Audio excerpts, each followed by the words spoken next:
You are working away on an assignment your English teacher has assigned you. You are listening to music and begin to hear Welcome to Hell play from your earbuds. This then makes you think, what is the history of this band, Venom?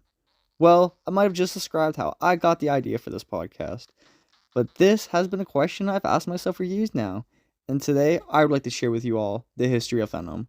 I'll be describing the early history of the band up to their first album, and we'll go on about their lineups and albums and the bathroom debate.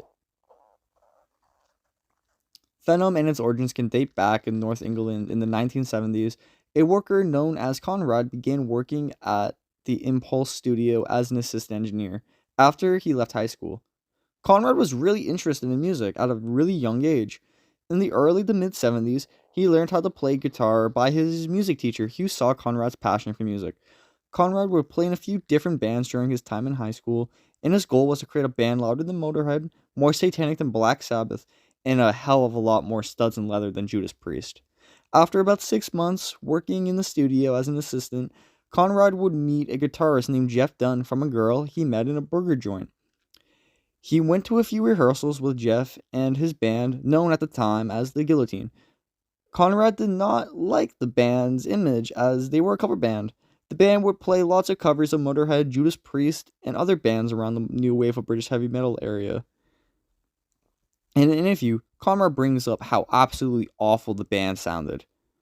He really digs into how bad the drumming was. This is what he has to say. They sounded like shit, and they were all over the place. Little did they know, but as I was working as an assistant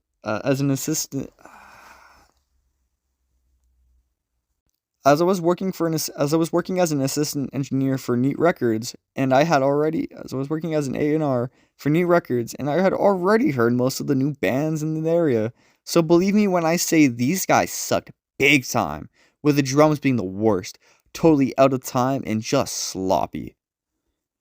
Conrad would tell himself, if I keep on working with these guys, I'm basically going to have to knock some sense into them and cut all ties with a cover band. When Conrad joined the band, the drummer Anthony and the lead singer Clive were working in a steel factory, and the guitarist Jeff Dunn was a petrol pump worker, so they absolutely knew nothing about recording studios or concert halls. Conrad mentions, again, in another interview, even though they were terrible musicians, there was something about them that I liked. Plus, it seemed to me like I have a plain slate with these guys, so I could influence the direction they were headed. The bandmates also seemed to not take themselves seriously and seemed to really enjoy playing. And that's how the band began with 5 members, and now their newest member, Conrad, on rhythm guitar. After a few more rehearsals of the same Motorhead and Priest covers, Conrad mentions to the members that he had some new own written material he would like to try. The band gave a bit of a sour reaction to this, but Conrad laid everything out, stating in an interview, "My goal is to be in a band that plays original material. So if your only intention is to play covers, then I'd have to leave."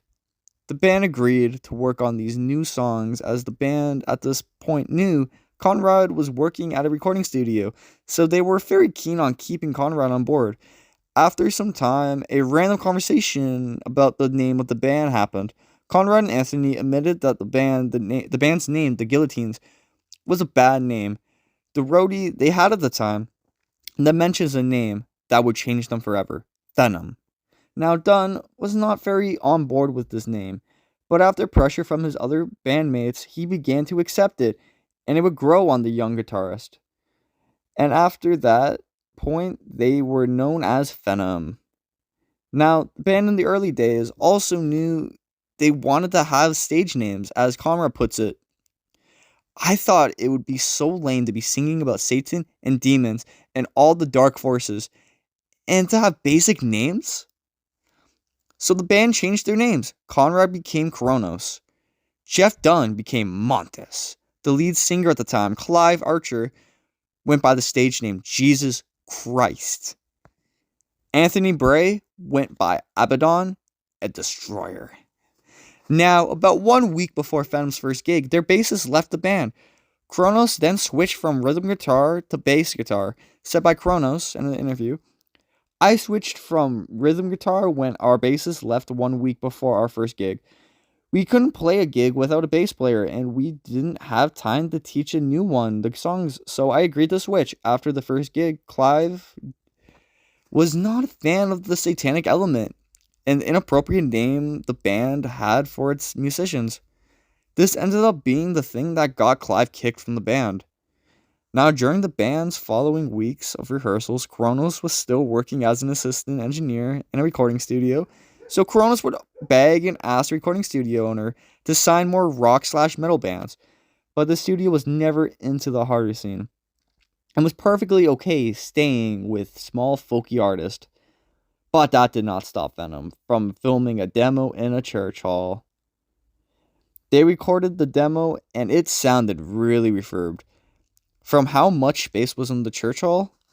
Anyhow, Kronos takes this cassette demo and shows everyone in the studio, set by Kronos. I played it to everyone at the studio and they hated it. And it was not surprising as the big church hall refurb didn't do justice to our sound and we sounded terrible. But shortly after, Kronos talked to the main engineer, asking if he worked longer and unpaid overtime, could he get the studio free for a few hours? His boss, Mikey, agreed to the musician's request. And now, the only thing left for Kronos to do was ask the owner of the studio if he put in more unpaid work, could he get a few hours to film a demo? The owner of the studio eventually agreed after Kronos asking many, and I mean many times, over and over again. He then gave Venom 4 hours in the studio to film their demo. Shortly after they recorded the demo, they then sent their tapes all over the place to different recording labels, megs, and studios. After some time, they found they were recording a record label to talk to. Neat Records is the name. After talking with Neat Records, they were given an offer to pay $50 for a demo. They gave the band, once again, like the last place, 4 hours to film as much music for this demo. On October 10th, 1980, Venom recorded 6 songs in the 4 hours they were given. Those songs were Sons of Satan, In League with Satan, Angel Dust, Venom, and my personal favorite song off this demo, Schizo. This is also the first time we saw our new lead singer, Kronos. Kronos took over vocals after Clive had been kicked after their demo filming. After their demo filming, the whole band agreed that Kronos sounded better than Clive and really liked his style. So with the demo recorded, this gave Neat Records the chance to give Venom a chance. They let them record a single. The name was In League with Satan, with another song included, Live Like an Angel and Die Like a Devil. Before the single was released, Kronos pulled a bit of a stunt that almost got him and the band fired from Neat Records. One day when nobody was booked for the studio, Kronos put the 16-track master back into the machine and remixed it. He then took his mix and replaced it from their original mix that the other worker had created. This led to a very raw, dirty sound. The record label was not very happy about what Kronos had done and almost completely fired him and the band. Thank Satan, though, that they did not get fired, because the same year they put out their all-time first record, and in my personal opinion, their best album, Welcome to Hell, in 1981. The band had an album and would keep on playing and putting out multiple and very influential albums with many diehard fans all over the world. Now, there's one more album I would like to talk about before getting into the lineups of the band. And that album being Black Metal. Black Metal is Venom's second and most influential album. The band put out. It was released in 1982 with classics as Don't Burn the Rich, Buried Alive, Black Metal, and The Hell and Back. This album puts its mark on the world of extreme metal and really added their impact to help the thrash metal, death metal, and mainly the black metal scene begin to take off. This album sold like wildfire, and slowly Venom's fan base grew faster than ever before. They were so big that Metallica in 1983 were the band to open for them. After Venom's album Black Metal influenced almost the entire metal genre, there was a band that would pop up 2 short years after Black Metal was released. That band in question is Bathory. In this section of the podcast, we're going to go over the Venom and Bathory debate. Venom is regarded as one of the birth giver of the extreme metal scene.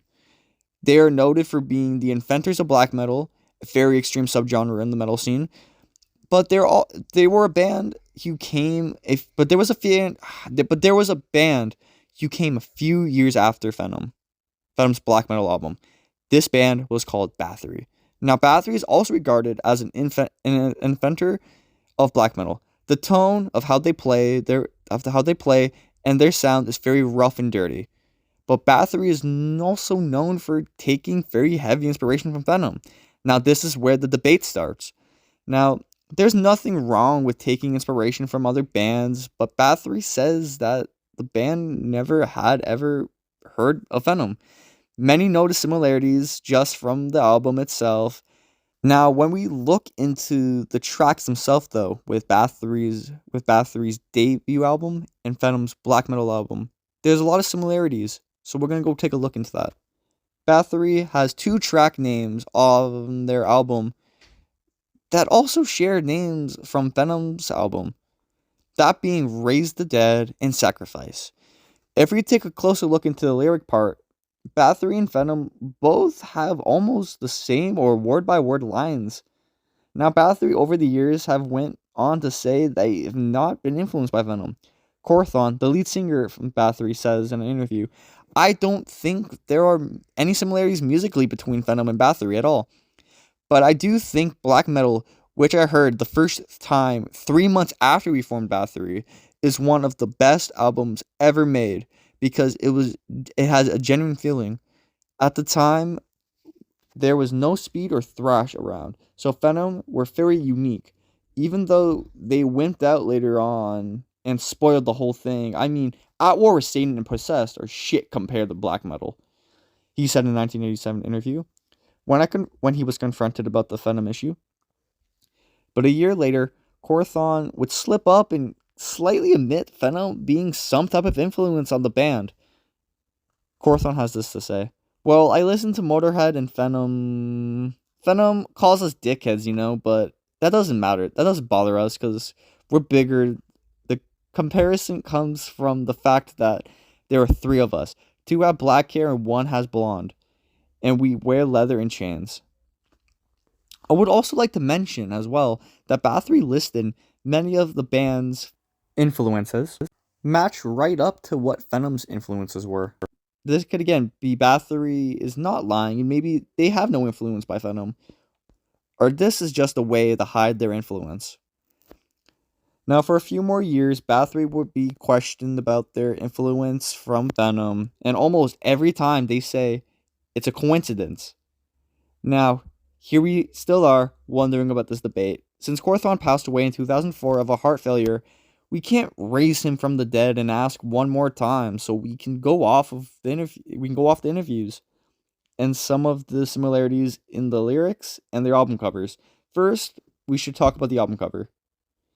They both share a white demon-type figure on the middle of a solid black background with an old English font right above.